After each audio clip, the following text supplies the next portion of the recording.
Hello, and welcome back to another edition of Welcome to the Industry under the New York Underground Radio Umbrella. I'm your host, Big Demo. Today, we have a very special guest. My man is bi-coasting. He's going from Bay Area to Atlanta, back and forth. He's got a sound out right now that people are paying attention to. This man has a virtual jogging club of all places in humid Atlanta. I couldn't believe it when I heard it. People actually was getting up for this thing. It's a beautiful thing. My man has done so much thing quietly, but been making so much noise on the front. He needs to be heard. All right, let's welcome our guest, GP Butterfield. What's up, GP? My boy D, good looking, good looking. You said it too good, man. I'm blushing, bro. I'm blushing. He said, oh, bless you. Bro, you know what? I watched you for a second here. I seen your professionalism and how you handled yourself. You're tracking up that ladder without quote unquote selling your soul or turning tricks to get there. I see you working hard and grinding, man. So let's get into it, man. So you went from Bay Area to Atlanta.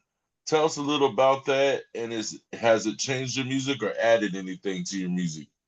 Yeah, absolutely. Yeah, definitely. I'm out here in Atlanta.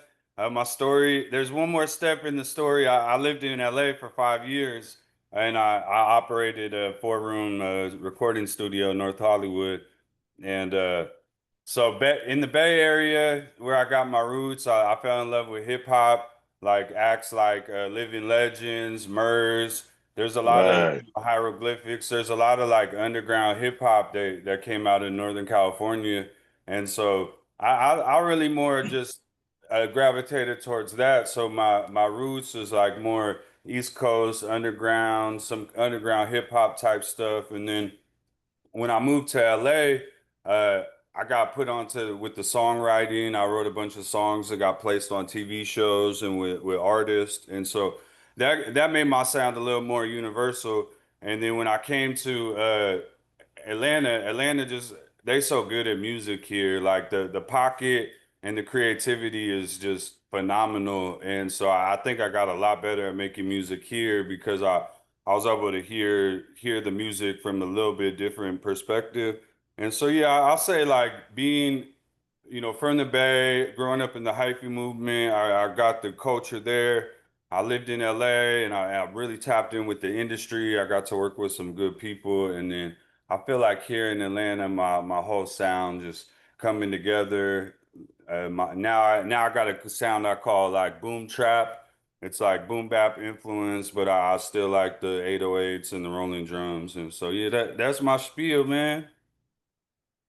Yeah, a lot of music these days is starting to blend a lot of the genres. It's so funny. I remember when we were young, the cartoons used to be like that. They used to have music on in the background. It had no set kind of standard, right? It sounded like all kinds of, weird sounds. And today, I see that going on. People are blending pop and hip hop and trap and country. So that's a beautiful thing, especially taking advantage. Now, what were some of your early influences in Oakland to get you to that point before the hyphy movement? Yeah, absolutely. The Bay Area has such a rich culture of music. Uh, I get into the musical background, but what I really love about the Bay Area music is the independence. If you look at like these artists that made a name for themselves out of the Bay Area, that they all have 20 plus albums. They're independent, 10 toes down, never stop. So I think that's what inspires me the most out of the Bay Area. And growing up, like Bay Area regional music artists that I liked, like Mob Figures, like Jacka, all the big five like E40, Too Short. I did a song with Andre Nicotina, which is probably my best streamed song on Spotify. Like, was able to tap in with a legend there. Uh, I think I got inspired by this artist named The Locksmith when I was in high school. I saw him on 106 in Park, and then Sure. I started to see him around the city, like being young, 18, see him out. And so seeing a lyricist get on, that was He's an just, absolute beast. huh? He's an absolute beast. Locksmith's an Yeah, absolute he's beast. nasty. Yeah, we're friends on Instagram. We haven't worked together yet, but he's really talented. And so yeah, there's the Bay got that pocket, man. It's like some street stuff, but we're woke, we're smart. You know, there's a lot of bread there. People are getting it, so you kind of get like a little bit of everything. And like I said, I always like the hip hop stuff. Like I like the high road day. I like the underground stuff, like the more, poetic. But there's so many legends out of the Bay, man. And then in this new era, there's artists like Simba and La Russell, and there's a couple artists like getting national recognition. So it's a great place to be from. I learned a lot of game right there, and when I take it out to the world, I put on for San Jose. I'm a real San Jose Shark, 408 cat. You know what I'm saying? So I put on for my city, and I might have left, but still home, man. That's it. Why Atlanta? All right, so I got a 3-year-old kid. I have two kids, 10-year-old and a 3-year-old. My daughter was born in Charlotte, North Carolina. I wanted to be in her life, but I just didn't really feel Charlotte like that. No shade to Charlotte. They got some good restaurants and stuff, but it just wasn't really my speed. So I came to Atlanta. I really loved it. I was already servicing some customers in LA. They would come out to LA and get videos and studio time and mixes. So I just kind of followed the money, came to Atlanta. I got plugged in right away, and I've been here 3 years. I worked with some major corporations, major artists. Like, it's cool. It's cool. I like Atlanta. They show a lot of love. I like the cheap gas prices, cheaper rent prices. Like Right. just some little things are real cool about it. Right on. So with that being said, now that you started doing more of your original type ground music and especially doing over there, talk about your single, the hit that's building up right now. What is that doing for you? And also, how is that affecting your business as far as what you do in the background with production and shooting the videos? Yeah, absolutely. So this year we've been doing a campaign on the song Californified. It's one of the older songs in my catalog. It's a California anthem. I'm talking about everywhere in California, all the ins and outs, the culture, the women, the food, the lifestyle. Uh, I partnered up with this platform called the Worthy Hour, and they blessed me with 20 viral type of performance visualizer things, and so that really just put it to the forefront. The song's pretty old. I released it in 2019, but I did it in 2013, and it just, being a young man, it took me a few years to figure out how to get my life together. So right now it's going good because a lot of people didn't even know I rap like that, but I've been rapping like that since day one, like since 2000. Right, right. I've been on When you this. see when you see you come into the video, you don't think you're about to spit what you're about to spit. Like it Uh, took me by surprise. I'm sitting there. I was like, oh, he's gonna come off with tons of energy, but he was real smooth. It was like a Jay-Z smooth. You came in real smooth with it and broke it all down real quick. I'm telling everybody, go listen to the track. It's a great track. Now that is like your life, right? So you got the music, you got the production, you got making the videos and doing all the concepts. How did you get to a virtual jogging club in Atlanta? That's a good question. Cause the humidity, right, bro? It do be wild out here. Some days I'll be wounded. Uh, you know, my faith's really important to me. I believe in God and in Christ, and I've really like poured down into that. And as I've walked that walk, I started to realize like that my body is the temple of God, and like if I don't treat myself good, like God can't really like build me up as Correct. much. And so I think that Correct. was like the start of it, and I just wanted to do better. Like I got pinched nerves, I got sciatica, like my body is really wounded, and so I just was in a lot of pain and suffering, bro. And I just was like, yo, I gotta fix this. I gotta do something. I can't just be overweight and hurt. And so I just started walking at first. Um, just started walking at first, and then after that, one day my homegirl Izzy, my business partner, she's a jogger, and I was inspired by her, and I said, Izzy, I'm gonna go for a run. And I went for a run, and it was so hard for me. Like I that. posted in my story like jogger field, like just being funny, and then people just like started responding like, "What's up with jogger field?" And then I just kept making more posts about it, and now we got a community about 15 people. We post our runs and our workouts. I mean, it could be really big, bro. Most of it's musicians. It just started kind of as a joke, but people see my results and they're inspired by it. So, I love people. I'm happy to be a motivator. So I just put the group together, and I got some big plans for it on how we could scale it. So I just encourage anyone watching. It's never too late for you. I'm almost 40. I just lost 25 pounds, and you could do it too, man. That's what's up, man. That's really inspiring and gives you something else to do, right? And another way to communicate with people and be in the community without just having to do music or have the gift of gab, right? So here we go. What what does the Bay Area have that Atlanta doesn't? And what does Atlanta have that the Bay Area doesn't? And then who do you prefer food wise? Okay, okay. That's a great question, D. What does the All right, first I want to start off by saying I moved to Atlanta because it felt like Oakland on steroids.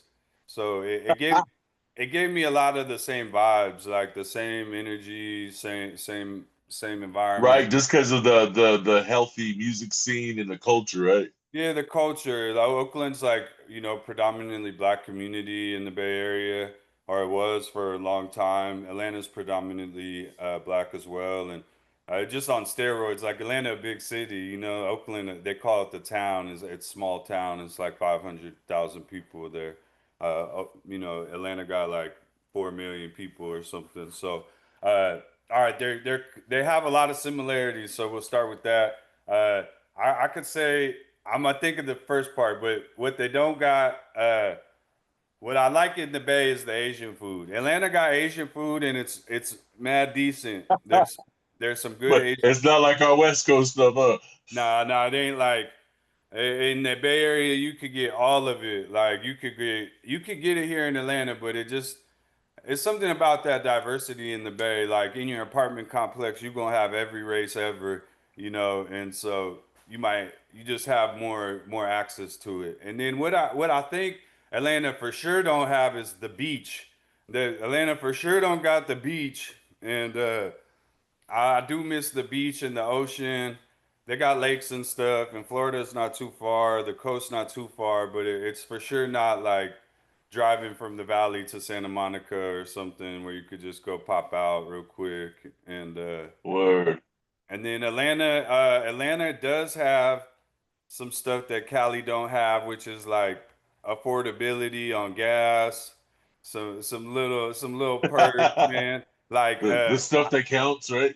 yeah, like I didn't know this, but in Georgia, the car registration is due on your birthday, and it's only $20. And Wow. so you only pay $20 to register your car a year, and you remember the date because it's your birthday, and so stuff like that. There's some little conveniences that are real cool, and me, I love the sisters, bro. So I'm down here trying to find me a little That's wife. right. If anyone in Atlanta sees your boy on here, I live in Decatur, baby. Go Slide ahead, plug through, yourself. okay? Hey, you know what? You, my dad, hey, they're just, there's the white guys that like the chocolate. So yeah, that's a good little split down. I mean, I've been to both. Oakland's great, Atlanta is great. That would be a hard choice for me to break it down as well as you did. Now, here's the question of the hour with every artist that either will be smooth or will be rough. Top five MCs dead or alive. All right, I thought about it. I think I got to go with.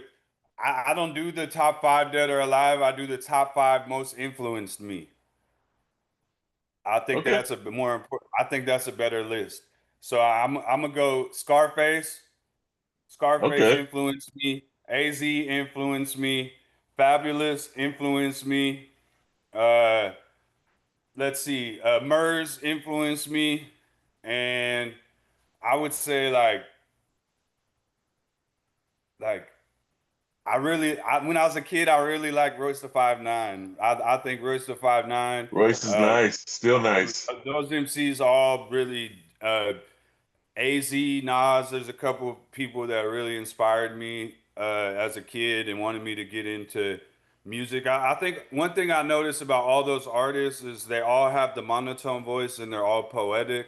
And so my music is monotone and I try to focus on the words too. So I think those are probably like my top five or six that really did something for me. And then currently, I would say if I were to go top five of all time, it'd probably be a pretty classic list. I'm going Nas. I'm going Tupac. I'm going Biggie. I'm probably going like DMX or somebody that's not like the numbers aren't there, but the personality and the music is just out of this world. And then I'm probably going like last. Uh, I'll probably go Eminem. Eminem's hard. He the goat. And so yeah, that's kind of my music taste. On the new school, I listen to a lot of Christian hip hop. I like a lot of I like That's a trending big thing songs now. like huh?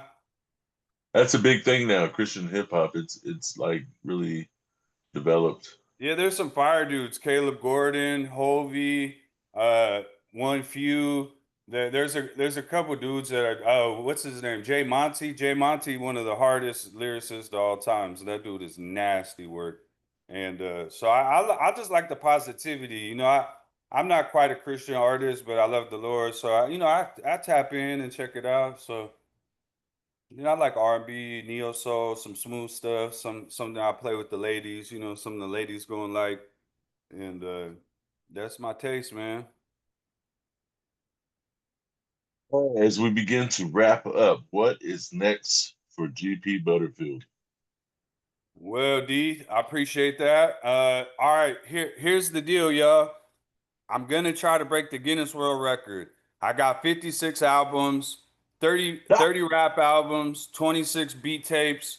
It's a total of about like 600 new songs, bruh. I'm about to flood the market. Tap in, make sure you support it. You know what I mean? It's 15 years of music. I got some throwbacks, I got some new ones, I got the beats. I'm rebranding it. Six You albums. know, 56 albums. They know about that 56 straight drop. So your boy got that straight drop, 56 on him, man. Don't play with it. I'm definitely gonna tap in with the underground for sure. Make sure we get some promo over to y'all, and we gonna do some stuff. And that's it, bro. I've been at this desk for weeks and weeks. Like nobody talks about it, bro. But the metadata on 56 albums has your boy out here going a little crazy, I'm man. telling you, geez. I'm like just sitting over here typing every day. I don't know how much more I got in me, but I'm keep going, man. I'm grateful and blessed, and I'm on the verge of doing something special for myself. So I'll try to keep my head down and duck the suckers, man, and do it like that. That's it, man. Why don't you plug us with all your socials? I definitely will be plugging you into the New York Underground pages. Yeah. So we'll take care of that in the post show. But I definitely want you to go ahead and plug everybody where you're at right now, everywhere. For sure, for sure. Well, it's your boy GP Butterfield, Bay Area rapper, producer, songwriter. You can find me at Butter Emoji on TikTok and Instagram, GP Butterfield on YouTube. I'm Googleable, GP Butterfield everywhere. Pretty much you can find some type of link. My production company is called Arius Creative ATL. That's AUREUS, Creative ATL. We do high-end commercials, high-end music videos, projects starting around 5,000 and up. Love storytelling. We're here to tell people stories. And then if you want to get on in with me on my freelance stuff, I got Shot by Butter. I post some of my pictures on there. But yeah, Butter Emoji. I'm at available. I'm an advocate for mental health. If anybody sees this, is struggling, needs a friend or somebody to talk to or resources, like, feel free to find me, DM me, say, hey, GP, you know, could use an ear. And I'm right here to help people. I appreciate y'all giving me the time and the opportunity to, share my stuff. And you had some real good questions, D. And, we met out networking and I seen you and I was like, yo, my bro, look cool as hell. I gotta say what's up to bro. And so we hit it off and we tapped in and we gonna do some music, me and you, D, real soon. Yes, sir. And that's quite the story from someone living coast to coast. You got kids, you got business, you're everywhere, man. That's a good thing. And I'm sure the world's gonna see more of you. Welcome to the industry. You earned it. That's gonna wrap up the show today. But we thank you for your time, man, and God bless you and all your endeavors for the future, man. You're on your way. Well, that's a blessing. Same to you, D. And we're gonna keep rapping. You already know. And anything I could do for the platform or for you, just reach out to me, bro. Absolutely. Everybody else have a great rest of the week. The weekend's coming. The weather out here in the West Coast is beautiful. Everybody stay blessed on the East Coast. All right, y'all. Peace. That's it.